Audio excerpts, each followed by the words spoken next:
Well, we know a lot about the Bilderberg Group. It was officially founded in 1954 at the Bilderberg Hotel in the Netherlands, and that's why it gets its name, Club Bilderberg. But really, it was a meeting of what was left of the European financial elite, the German financial elite, the Crumps, and others that had funded Hitler with the Anglo-American British U.S. elite. And so kind of a teaming up during the Marshall Plan of those two groups, and declassified U.S. Army documents that have been covered by major British and U.S. newspapers confirm that actually the Nazis, when they were losing in 1944, planned to put their money into offshore corporations to try to have a rebirth of the Fourth Reich, the Third Reich as a Fourth Reich, through a corporate system based around a European Union.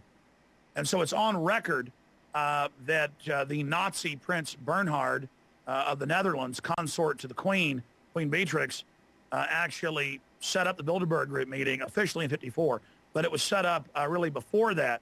And so it is an international group. Many of their minutes have been released, stolen by the press, but the Bilderberg Group has recently even given interviews. Etienne Davignon, the Viscount that is the chairman of it, admitting that they set up the European Union by stealth. So this is world domination by 130 of the richest royalty and financial oligarchs and industrial oligarchs in the world, who combine their forces together to overthrow democratic processes worldwide and to bring in a one world government run by private international banks that we will pay our fraudulent fake carbon taxes to.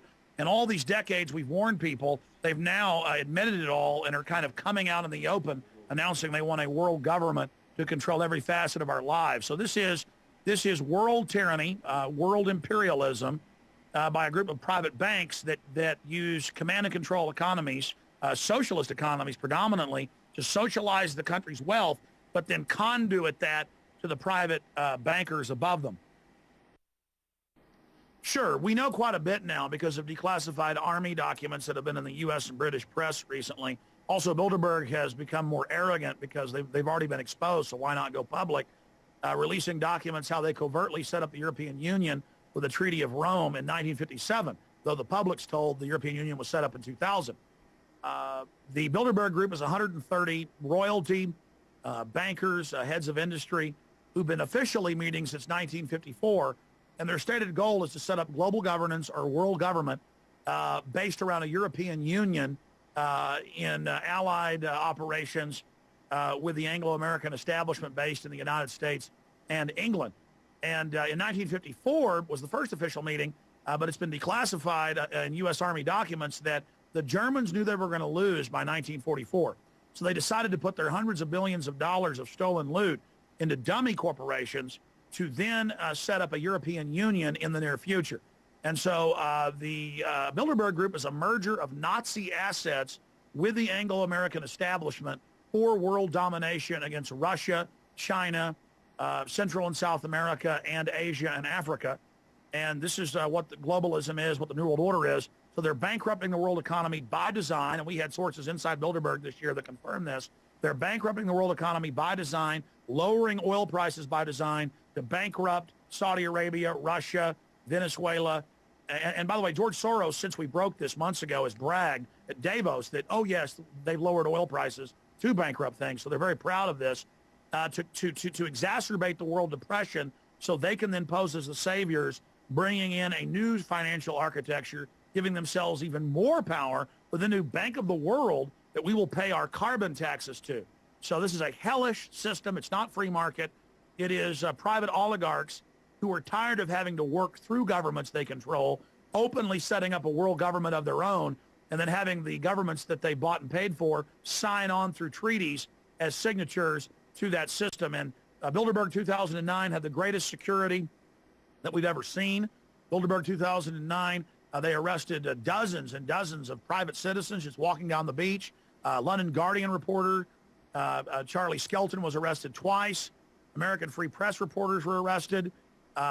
Just regular tourists for a 2.5-mile area were arrested. They had the Army, the Navy, the Marines out guarding it there in Greece, right outside Athens. Just absolutely amazing. And the list of the Bilderberg Group, which they now release, is out. And we do now know what their agenda for 2009, 2010 is. The agenda is to accelerate the depression worldwide and to make it as bad as they can and as fast as they can so that they can bring the world to their knees, panic the public into giving into this new financial world government architecture that will openly be run by a private consortium of central bank owning families. And so they're making a mad gamble for the entire planet. They also want to set up a World Health Organization as a global health department with control over every nation. They want their new international criminal court. They want all nations to sign on to that and waive all their sovereign rights. They want to increase the size of the world army built around NATO. They want to smash the anti-Libsyn treaty movements because every time Europe gets a chance to vote, which they normally don't against the Euro expansion, they say no. So they're very upset that France has said no. Others have, countries like Ireland have said no. So they're going to try to force another vote. And if that fails, they're just going to have the European Union Parliament implement these expansions of powers without having a vote. So we see Europe literally just descending into the depths of fascism, literally from the ashes of the Third Reich. We see the rising of a Fourth Reich, which is a bizarre mutation and a hybrid between the British Empire, the U.S. Empire, and the Nazi Empire. Well, out of the 130 or so members, most of them are very powerful, important people, but they're not part of the steering committee. There's only about 20 people on the steering committee, and that's Etienne Davignon, the head of Bilderberg. That's the head of the CFR, Richard Haas. That is people like Henry Kissinger. That is individuals like David Rockefeller, Frank Barnaby, who represents Rothschild interest. These are the people that we're talking about, these 20 or so individuals at Bilderberg. They set the agenda. And then they have university experts and scientists and advisors in media and academia and finance who are there basically advising them on the best ways to implement the already ongoing program of world government and tyranny. They just fine-tune things and work out disputes at this once-a-year meeting that they have at the Bilderberg Group conference.